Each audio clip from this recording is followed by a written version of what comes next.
भारतीय थल सेना सेना के भूमि आधारित दल की शाखा है और ये भारतीय सशस्त्र बल का सबसे बड़ा अंग है। भारत का राष्ट्रपति थल सेना का प्रधान सेनापति होता है और इसकी कमान भारतीय थल सेना अध्यक्ष के हाथों में होती है, जो कि 4 सितारा जनरल स्तर के अधिकारी होते हैं। 5 सितारा रैंक के साथ फील्ड मार्शल की रैंक भारतीय सेना में श्रेष्ठतम सम्मान की औपचारिक स्थिति है। आज तक मात्र 2 अधिकारियों को इससे सम्मानित किया गया है। भारतीय सेना का उद्भव ईस्ट इंडिया कंपनी, जो कि ब्रिटिश भारतीय सेना के रूप में परिवर्तित हुई थी, और भारतीय राज्यों की सेना से हुआ, जो स्वतंत्रता के पश्चात राष्ट्रीय सेना के रूप में परिणत हुई।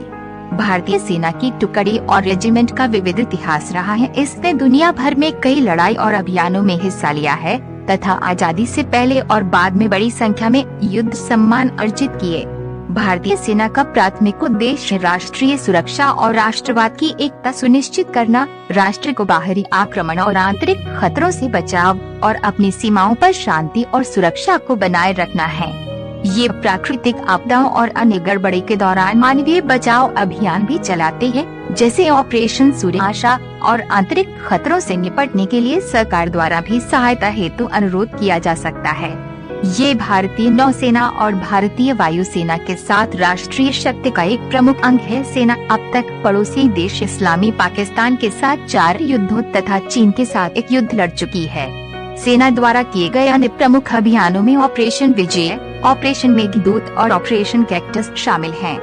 संघर्षों के अलावा सेना ने शांति के समय कई बड़े अभियानों जैसे ऑपरेशन ब्रास टैक्स और युद्ध अभ्यास शूरवीर का संचालन किया है।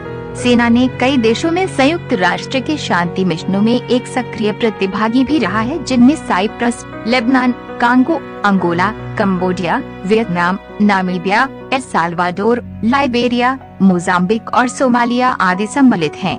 भारतीय सेना में एक सैन्य दल रेजिमेंट प्रणाली है, लेकिन ये बुनियादी क्षेत्र गठन विभाजन के साथ संचालन और भौगोलिक रूप से 7 कमान में विभाजित हैं। ये एक सर्व स्वयंसेवी बल है और इसमें देश के सक्रिय रक्षा कर्मियों का 80% से अधिक हिस्सा है। यह 12,255 सक्रिय सैनिकों और 9,90,960 आरक्षित सैनिकों के साथ दुनिया की दूसरी सबसे बड़ी स्थायी सेना है। सेना ने सैनिकों के आधुनिकीकरण कार्यक्रम की शुरुआत की है, जिसे फ्यूचरिस्टिक इन्फेंट्री सैनिक एक प्रणाली के रूप में के नाम से जाना जाता है। इसके साथ ही ये अपने बख्तरबंद, तोपखाने और उड्डयन शाखाओं के लिए नए संसाधनों का संग्रह एवं सुधार भी कर रहा है। इतिहास संपादित करें। 1947 में स्वतंत्रता मिलने के बाद ब्रिटिश भारतीय सेना को नए बने राष्ट्र भारत और इस्लामी गणराज्य पाकिस्तान की सेवा करने के लिए 2 भागों में बांट दिया गया। अधिकतर इकाइयों को भारत के पास रखा गया। 4 गोरखा सैयद दलों को ब्रिटिश सेना में स्थानांतरित किया गया, जबकि शेष को भारत के लिए भेजा गया। जैसा कि ज्ञात है, भारतीय सेना में ब्रिटिश भारतीय सेना से व्युत्पन्न हुई है, तो इसकी संरचना, वर्दी और परंपराओं को अनिवार्य रूप से विरासत में ब्रिटिश से लिया गया है। प्रथम कश्मीर युद्ध 1947 स्वतंत्रता के लगभग तुरंत बाद से ही भारत और पाकिस्तान के मध्य तनाव पैदा हो गया था और दोनों देशों के बीच पहले 3 पूर्ण पैमाने पर हुए युद्ध के बाद राजसी राज्य कश्मीर का विभाजन कर दिया गया।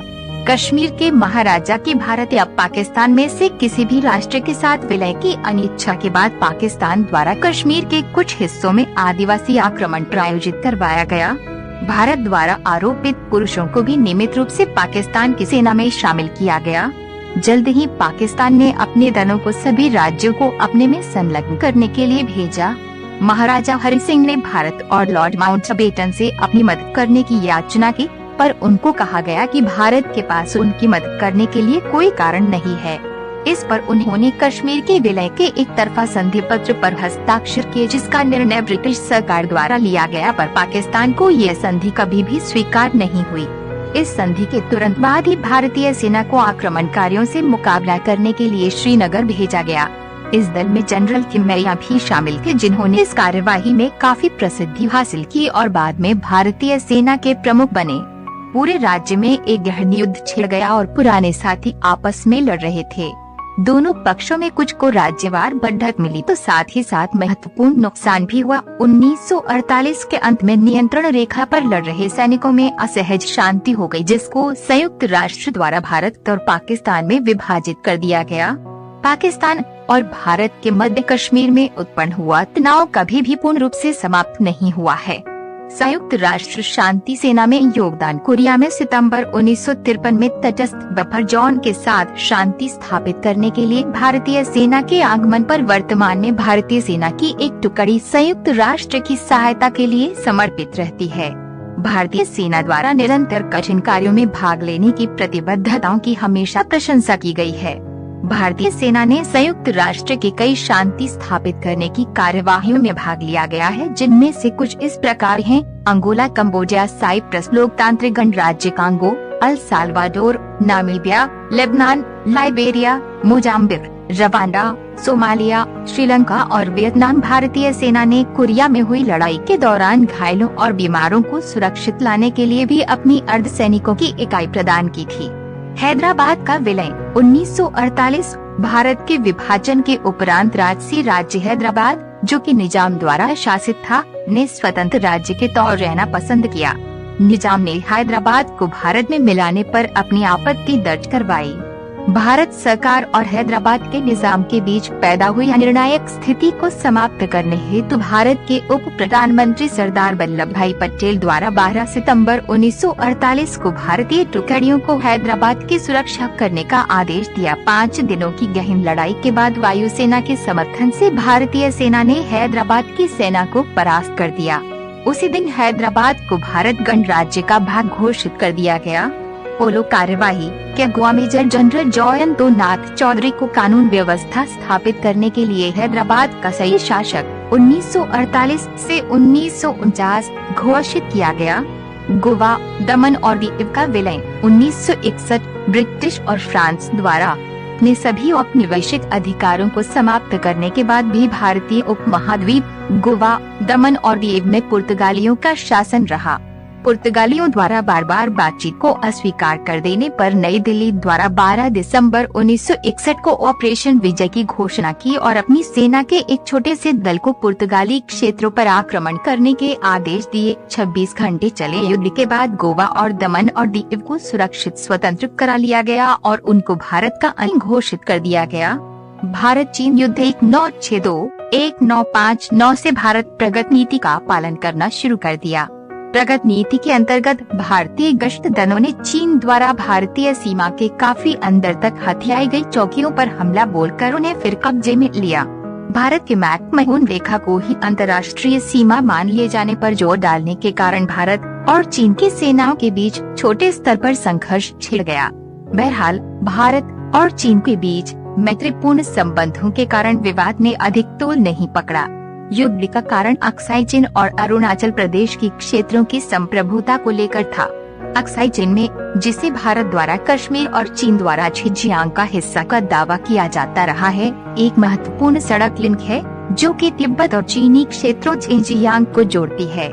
चीन के तिब्बत में भारत की भागीदारी के संदेह के चलते दोनों देशों के बीच संघर्ष की संभावनाएं और बढ़ गयी। हैदराबाद व गोवा में अपने सैन्य अभियानों की सफलता से उत्साहित भारत ने चीन के साथ सीमा विवाद में आक्रामक रुख ले लिया। 1962 में भारतीय सेना को भूटान और अरुणाचल प्रदेश के बीच की सीमा के निकट और विवादित मैक-महून रेखा के लगभग स्थित 5 किमी उत्तर में स्थित हाविला रिज तक आगे बढ़ने का आदेश दिया गया।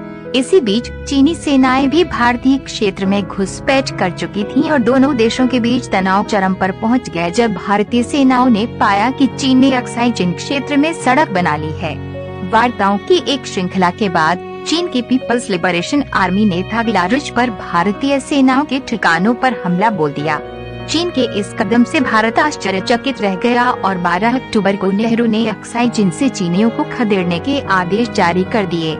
किंतु भारतीय सेना के विभिन्न प्रभागों के बीच तालमेल की कमी और वायुसेना के प्रयोग के निर्णय में की गई देरी ने चीन को महत्वपूर्ण सामरिक रणनीतिक बढ़त लेने का अवसर दे दिया। 20 अक्टूबर को चीनी सैनिकों ने दोनों मोर्चों उत्तर पश्चिम और सीमा के उत्तर पूर्वी भागों में भारत पर हमला किया और अक्साई चीन और अरुणाचल प्रदेश के विशाल भाग पर कब्जा कर लिया।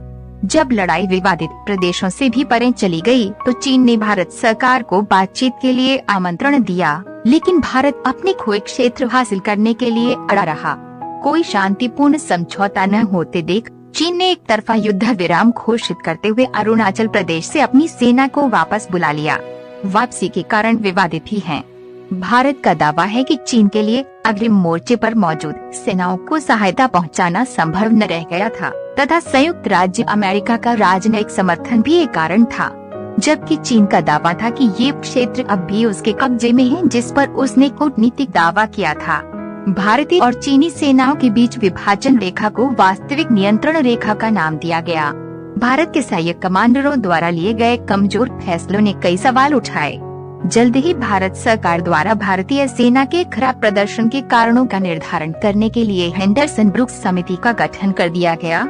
कथित तौर पर समिति की रिपोर्ट ने भारतीय सशस्त्र बलों की कमान की गलतियां निकाली और अपनी नाकामियों के लिए कई मोर्चों पर विफल रहने के लिए कार्यकारी सरकार की बुरी तरह आलोचना की। समिति ने पाया कि हार के लिए प्रमुख कारण लड़ाई शुरू होने के बाद भी भारत चीन के साथ सीमा पर कम सैनिकों की तैनाती था और ये भी कि भारतीय वायुसेना को चीनी परिवहन लाइनों को लक्ष्य बनाने के लिए चीन द्वारा भारतीय नागरिक क्षेत्रों पर जवाबी हवाई हमले के डर से अनुमति नहीं दी गई।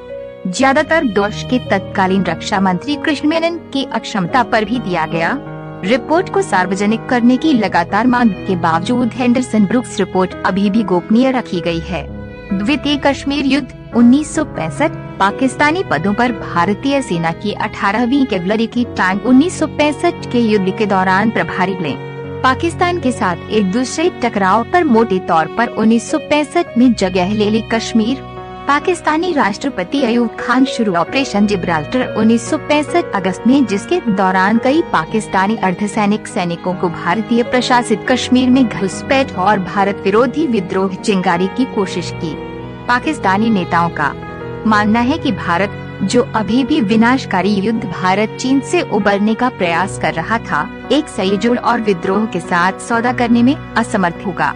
हालांकि ऑपरेशन एक प्रमुख विफलता के बाद से कश्मीरी लोगों को इस तरह के एक विद्रोह के लिए थोड़ा समर्थन दिखाया और भारत जल्दी बनो स्थानांतरित घुसपैठियों को बाहर निकालने, भारतीय जवाबी हमले के प्रक्षेपण के एक पखवाड़े के भीतर घुसपैठियों के सबसे वापस पाकिस्तान के लिए पीछे हट गया था। ऑपरेशन जिब्राल्टर की विफलता से पस्त है और सीमा पार भारतीय बलों द्वारा एक प्रमुख आक्रमण की उम्मीद है। पाकिस्तान ऑपरेशन ग्रैंड स्लैम 1 सितंबर को शुरू। भारत जम्मू-जोरियन क्षेत्र हमलावर। जवाबी कार्यवाही में 6 सितंबर को पश्चिमी मोर्चे पर भारतीय सेना की 15 इन्फेंट्री डिवीजन अंतर्राष्ट्रीय सीमा पार कर गया। प्रारंभ में भारतीय सेना के उत्तरी क्षेत्र में काफी सफलता के साथ मुलाकात की। पाकिस्तान के खिलाफ लंबे समय तक तोपखाने बराजेज शुरू करने के बाद भारत कश्मीर में 3 महत्वपूर्ण पर्वत पदों पर कब्जा करने में सक्षम था। 9 सितंबर तक भारतीय सेना सड़कों में काफी पाकिस्तान में बनाया था। भारत पाकिस्तानी टैंकों की सबसे बड़ी दौड़ था जब पाकिस्तान के एक 72 बंद डिवीजन के आक्रामक कैसल उत्तर लड़ाई पर 10 सितंबर भी पा गया था। 6 पाकिस्तानी आर्मर्ड रेजिमेंट लड़ाई में भाग लिया, अर्थात 19 pattern lancers, 12 cavalry Chaffee, 24 pattern cavalry, 4 cavalry pattern, 5 pattern horse और 6 लांसर्स पैटर्न। इन 3 अवर टैंक के साथ भारतीय आर्मर्ड रेजिमेंट द्वारा विरोध किया गया। Deccan horse, Sherman, 3 centurion cavalry और 8 कैवलरी एमएक्स। लड़ाई इतनी भयंकर और तीव्र है कि समय ये समाप्त हो गया था द्वारा 4 भारतीय डिवीजन के बारे में या तो नष्ट में 97 पाकिस्तानी टैंक या क्षतिग्रस्त या अक्षुण्ण हालत में कब्जा कर लिया था। ये 72 पैटर्न टैंक और 25 चाफीस्ट और शेरमैन शामिल हैं। 28 पैटर्न सहित 97 टैंक 32 शर्त में चल रहे थे। भारतीय खेमकरण पर 32 टैंक खो दिया है के बारे में मोटे तौर पर उनमें से 15 पाकिस्तानी सेना, ज्यादातर शेरमैन टैंक द्वारा कब्जा कर लिया गया। युद्ध के अंत तक ये अनुमान लगाया गया था कि 100 से अधिक पाकिस्तानी टैंक को नष्ट कर दिया और गया। एक अतिरिक्त 150 भारत द्वारा कब्जा कर लिया गया। भारतीय सेना ने संघर्ष के दौरान 128 टैंक खो दिया है।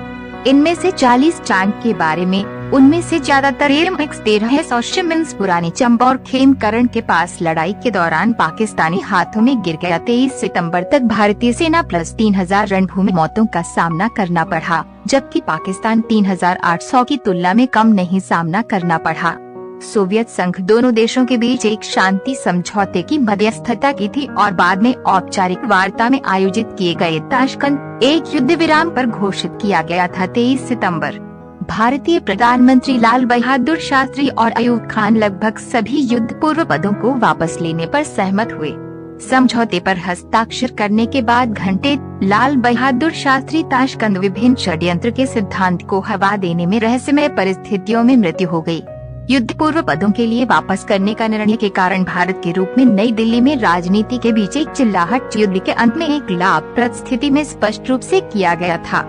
एक स्वतंत्र विश्लेषक के मुताबिक युद्ध को जारी रखने के आगे नुकसान का नेतृत्व होता है और अंततः पाकिस्तान के लिए हर संदर्भ त्रुटि। रेफ्टाइग के लिए समाप्ति रेफ्टाइग नहीं मिला भारतीय सेना के लिए और अधिक नियंत्रण से ग्लेशियर के 2/3 जारी है। पाकिस्तान साइचिन HTM सियाचिन पर नियंत्रण पाने के कई असफल प्रयास किया। देर से 1987 में पाकिस्तान के बारे में 8000 सैनिकों जुटाए और उन्हें कैपल्यू निकट गैरसून हालांकि बिलफुंडला कब्जा करने के लिए लक्ष्य है। वे भारतीय सेना कर्मियों बिलफुंड रखवाली उलझाने के बाद वापस फेंक दिया गया। पाकिस्तान द्वारा 1990, 1995, 1996 और 1999 में पदों को पुनः प्राप्त करने के लिए आगे प्रयास शुरू किया गया।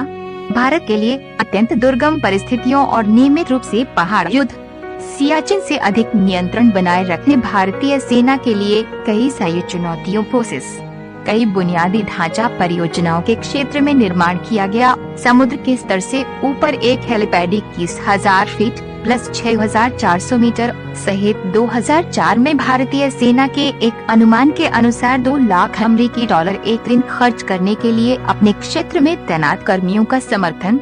उपद्रवरोधी गतिविधियां भारतीय सेना अतीत में एक महत्वपूर्ण भूमिका निभाई है। लड़ाई विद्रोही और आतंकवादियों राष्ट्र के भीतर सेना ऑपरेशन ब्लू स्टार और ऑपरेशन वुड्रोज सिख विद्रोहियों का मुकाबला करने के लिए 1980 के दशक में शुभारंभ। सेना के साथ अर्धसैनिक बलों भारत के कुछ अर्धसैनिक बलों बनाए रखने की प्रधानमंत्री जिम्मेदारी है। कानून और व्यवस्था राजनीति कानून और व्यवस्था परेशान जम्मू कश्मीर क्षेत्र में भारतीय सेना श्रीलंका 1987 में के एक भाग के रूप में भी एक दल भेजा है। भारतीय शांति सेना कारगिल संघर्ष 1999 और कुछ दिनों के बाद पाकिस्तान और अधिक द्वारा प्रतिक्रिया परमाणु परीक्षणों देने के दोनों देशों के परमाणु प्रतिरोध क्षमता 1998 में भारत परमाणु परीक्षण पोखरण द्वितीय किया जाता है। कूटनीतिक तनाव के बाद ढील लाहौर शिखर सम्मेलन 1999 में आयोजित किया गया था। आशावाद की भावना कम रहता था, तथापि के बाद से मध्य 1900 यह पाकिस्तानी अर्धसैनिक बलों में और कश्मीरी आतंकवादियों पर कब्जा कर लिया वीरान है। लेकिन सामरिक कारगिल जिले भारत के हिमालय हाइट्स इन दुर्गम सर्दियों की शुरुआत के दौरान किया गया था। भारतीय सेना द्वारा खाली थे और बसंत में रियाक्यूपीड चाहिए। मुजाहिदीन जो इन क्षेत्रों का नियंत्रण ले लिया महत्वपूर्ण समर्थन प्राप्त है। दोनों हाथ और आपूर्ति के रूप में पाकिस्तान से उनके नियंत्रण है, जो भी टाइगर हिल के तहत हाइट्स के कुछ महत्वपूर्ण श्रीनगर डैश लेह राजमार्ग NH-1A बटालिक और द्रास की अनदेखी। सेना ट्रकों भारतीय गर्मियों में 1999 में कारगिल में लड़ रहे सैनिकों के लिए आपूर्ति ले एक बार पाकिस्तानी आक्रमण के पैमाने का एहसास था। भारतीय सेना जल्दी 200.000 के बारे में सैनिकों जुटाए और ऑपरेशन विजय शुरू किया गया था। हालांकि बाद से ऊंचाइयों पाकिस्तान के नियंत्रण के अधीन थे। भारत एक स्पष्ट रणनीतिक नुकसान में था। राष्ट्रीय राजमार्ग ए पर भारतीयों पर भारी हताहत इन्फ्लिक्टिंग परिणाम ने प्रेक्षण चौकी से पाकिस्तानी बलों की दृष्टि से एक स्पष्ट रेखा अप्रत्यक्ष तोपखाने आग अप्रत्यक्ष आग नीचे रखना पड़ा। भारतीय सामान्य कारगिल में पाकिस्तानी वीरता भजन 5 मई 2003 डेली टाइम्स पाकिस्तान रेफ्री। ये भारतीय सेना के लिए एक गंभीर समस्या है के रूप में राजमार्ग अपने मुख्य सही और आपूर्ति मार्ग था। इशार 2003 द्वारा प्रकाशित रॉबर्ट वर्सिंकर के युद्ध की छाया में इस प्रकार भारतीय सेना की पहली प्राथमिकता चोटियों की NH-1A के तत्काल आसपास के क्षेत्र में थे हटा देना था। ये भारतीय सैनिक